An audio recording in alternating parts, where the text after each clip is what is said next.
Hello friends, welcome back to law school. आज हम देखेंगे कॉन्ट्रैक्ट लॉ के कुछ ऑब्जेक्टिव जो यूजीसी नेट एग्जाम के प्रीवियस ईयर पेपर में भी आए हुए, कुछ बुक्स में दिए हुए हैं वो वाले, और कुछ इसमें प्रीवियस ईयर पेपर में भी आए हुए हैं। ठीक है, फर्स्ट ऑब्जेक्टिव क्या कहता है? Contract act deals under which branch of law? Contract act कौन सी ब्रांच के अंदर डील करता है? कमर्शियल लॉ के अंदर, इंटरनेशनल लॉ की, साइबर लॉ की, इनमें से कोई भी नहीं। तो किसके अंदर डील करता है कॉन्ट्रैक्ट एक्ट? कमर्शियल लॉ के अंदर डील करता है। हमने देखा है यूजीसी नेट में जो चैप्टर दिया हुआ है कॉन्ट्रैक्ट एक्ट का, वो काय में दिया है? कमर्शियल लॉ के अंडर ही दिया हुआ है, अलग से कॉन्ट्रैक्ट लॉ नहीं दिया हुआ है। काय में दिया हुआ है?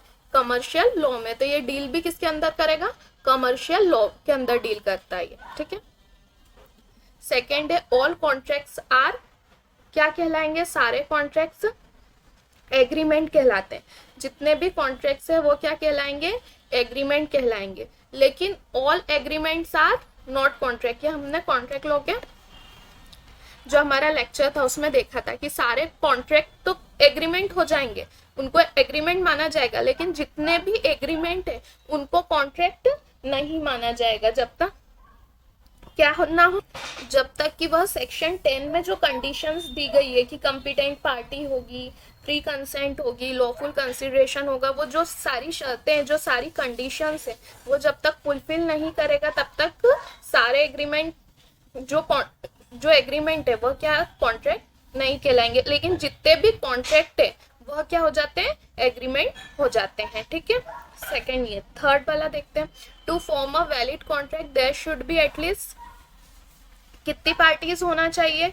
2 पार्टीज होना चाहिए। कॉन्ट्रैक्ट बनने के लिए कम से कम 2 पार्टीज होना चाहिए। टू बी में बताया है, प्रपोजर होता है जो प्रपोजल देगा, और दूसरा कौन एक्सेप्ट करेगा? उस प्रपोजल को जो एक्सेप्ट करेगा वो एक्सेप्टर। तो ऐसी कम से कम 2 पार्टीज होना जरूरी। एटलीस्ट कितनी होना चाहिए? 2 पार्टी होना जरूरी है। ठीक है, ऑब्जेक्टिव करते जाएंगे। जैसे यूजी किसी की नेट के एग्जाम में क्या होता है कि सारे ओटी वाले ही आते हैं, ऑब्जेक्टिव टाइप क्वेश्चन ही आते हैं। तो आप ऑब्जेक्टिव करते जाएंगे तो आपके जो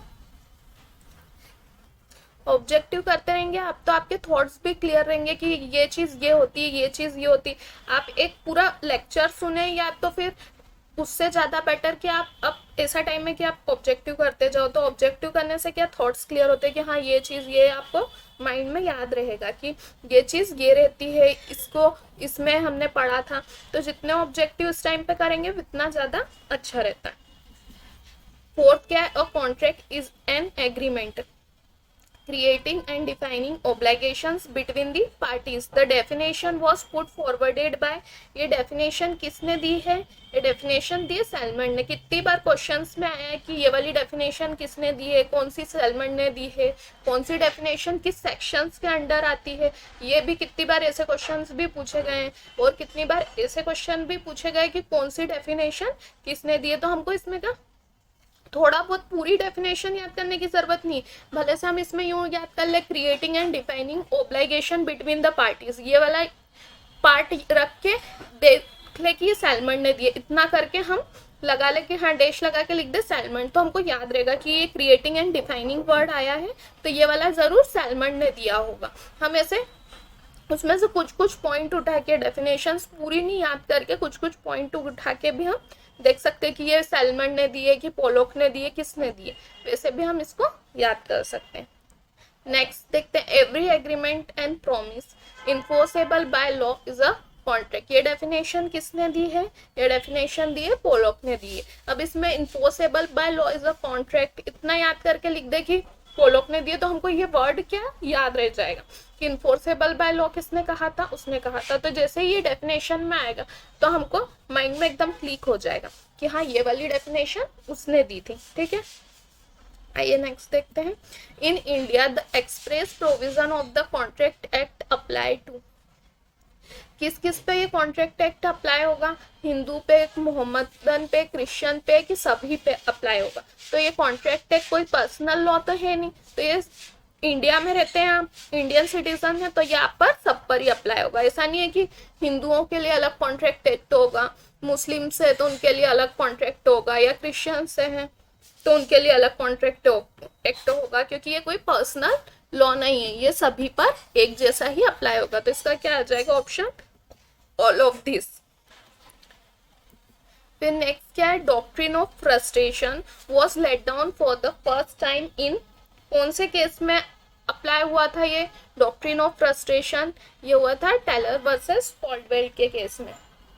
ठीक है, तो डॉक्ट्रिन ऑफ फ्रस्ट्रेशन कौन से सेक्शन में आता है ये भी ध्यान रखना हमको। डॉक्ट्रिन ऑफ फ्रस्ट्रेशन आता है सेक्शन 56, जिसमें कहा गया agreement to do impossible act, impossible कार्य करने के लिए लॉ किसी को बाउंड नहीं कर सकता। ये हमने अपने लेक्चर्स में देखा था कि उसका एक और क्या था डॉक्ट्राइन कि लेक्स नॉन पॉजिट एड इम्पॉसिबल, मतलब the law does not compel the impossible. तो इसको क्या कहते हैं, सेक्शन 56 को डॉक्ट्रिन ऑफ फ्रस्ट्रेशन वर्ड भी इसमें आया। और ये वर्ड किसने दिया, टेलर वर्सेस कॉल्डवेल में फर्स्ट टाइम दिया गया डॉक्ट्रिन ऑफ फ्रस्ट्रेशन वाला वर्ड। ठीक है, और ये डॉक्ट्रिन ऑफ फ्रस्ट्रेशन हमने उसमें पढ़ा था हमारे लेक्चर्स में, जिसमें ये 1863 का केस है और इसके जज कौन है, जज है ब्लैकबर्न जज ने दी थी। ठीक है, इसमें क्या कहा था, पार्टीज को इम्पॉसिबल कार्य करने की, कोई ऐसा कार्य है जो ऐसा कोई एक्ट है जो इम्पॉसिबल है, उस कार्य करने के लिए बाउंड नहीं किया जाएगा। ठीक है, यह होता है डॉक्ट्रिन ऑफ फ्रस्ट्रेशन। तो डॉक्ट्रिन ऑफ फ्रस्ट्रेशन का हमको क्या इससे पता चल गया कि सेक्शन कौन सा अप्लाई होगा, इसमें सेक्शन 56 अप्लाई होगा। और कौन सा एक और इसमें उसकी मेन हेडिंग क्या है, agreement to do impossible act. तो इसमें हमको 3 बातें पता चल गई कि सेक्शन कौन सा है, ये केस कब आया था, इसके जज कौन थे, जज ब्लैकबर्न थे, और ये क्या होता है। तो ये एक ऑब्जेक्टिव से हमने 3 चीजें पता चल गई कि, तो ये भी अगर सेक्शन 56 का क्या डॉक्ट्राइन है ये भी आ गया तो हम पता कर सकते हैं कि ये डॉक्ट्रिन ऑफ फ्रस्ट्रेशन है। ठीक है, अब समझ में आया कि क्या प्रॉफिट रहेगा कि हम ऑब्जेक्टिव जितने ज्यादा करेंगे उतने ज्यादा हमारे थॉट्स क्या होते जाएंगे, क्लियर होते जाएंगे। ठीक है, thank you, like share and subscribe my channel.